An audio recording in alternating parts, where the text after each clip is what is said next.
Good morning and welcome to Fitch Painting Repairs Garage. Today's project, we're going to continue working on the 63 Triumph bobber. We've got the transmission cover pulled off. This is where the kicker pedal goes and the shifter. And the clutch cable attaches in here. So that's the rod that controls the clutch mechanism. So we just got to get a little bit of cleaner, clean the gasket surface and apply the gasket and put this all back together. And here is the kicker cover. And we've already put this together.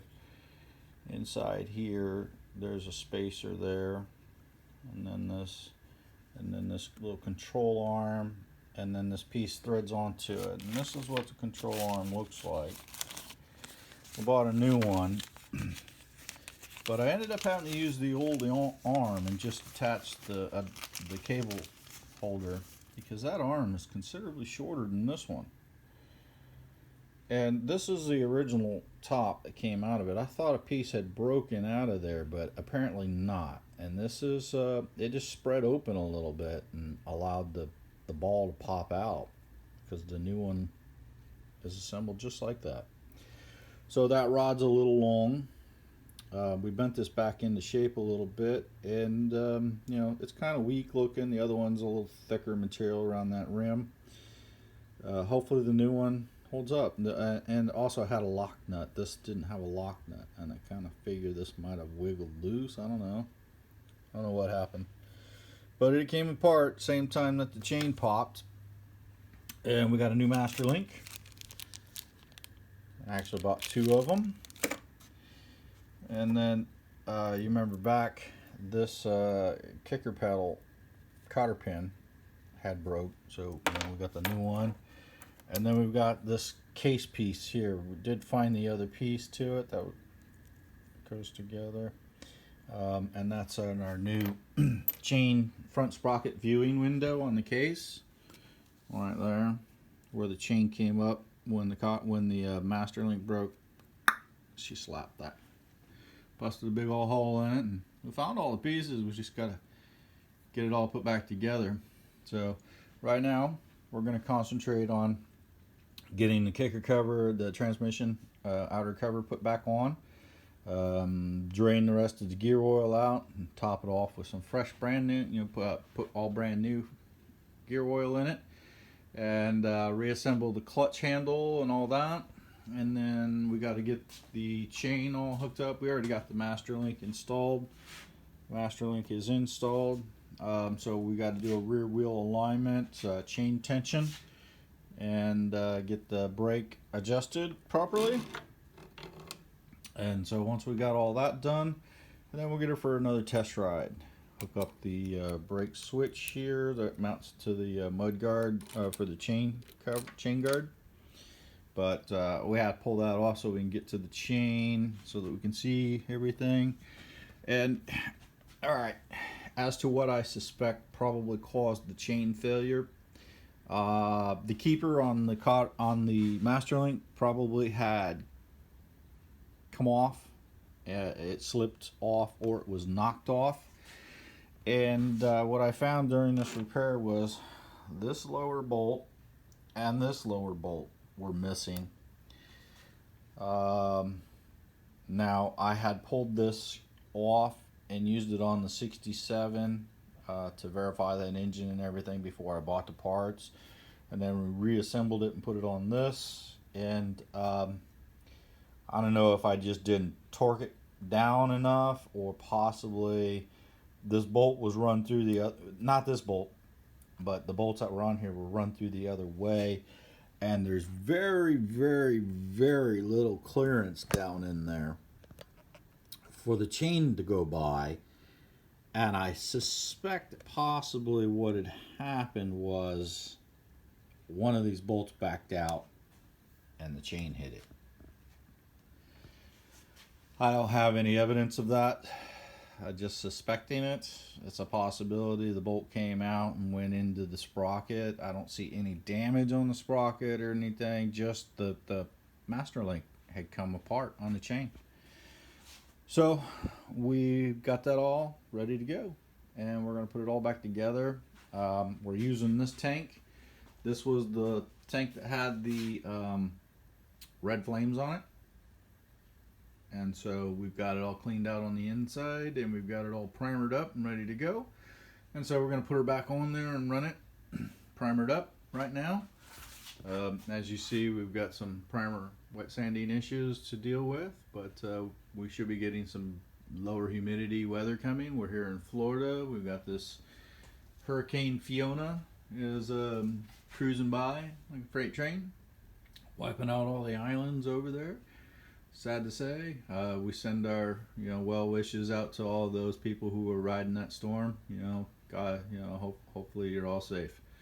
But we're going to continue on this motorcycle build. Got the 67 sitting here still. She's ready to ride. Got the brake light repaired on it. LED.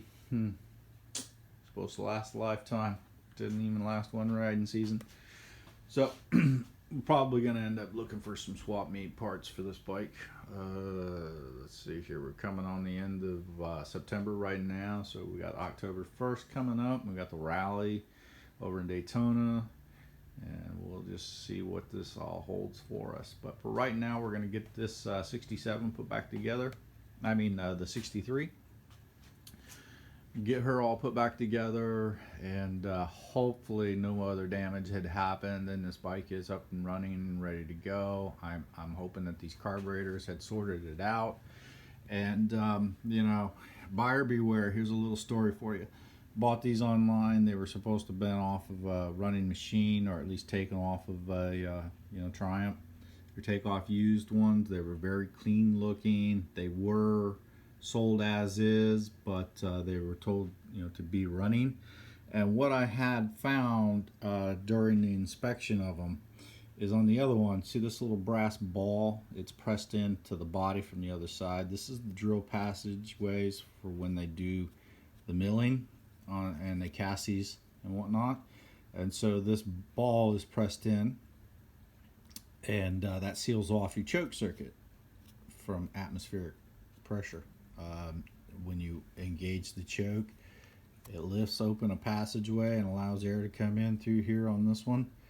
And this one here is it says choke, but it's not a choke, it's an enricher circuit. It adds fuel, and this air passageway that opens up allows more fuel to be picked up out of the float bowl and put in there on the idle circuit, and allows for easier starting. But anyways, this brass ball was missing off the other one right in that plot. So we've got it plugged for right now to verify runnability. We didn't have the machine running long enough to verify the carburetors, but eventually we'll pull that down and fix that with a brass plug. I had some issues with the seller when he sold it to me. There was a 5-day handling on before the package was mailed. I hate these online services when you purchase something, then they tell you, oh, it's shipped. But in reality, what it is they printed a label, stuck it on the package, threw it on the shelf, and they're not going to take it in and ship it until the weekend or something. And so, I had purchased it on a Monday. It just happened to have been a holiday, and they gave me a bunch of lip about that, And then when I get the shit in the mail, then it's non-functional.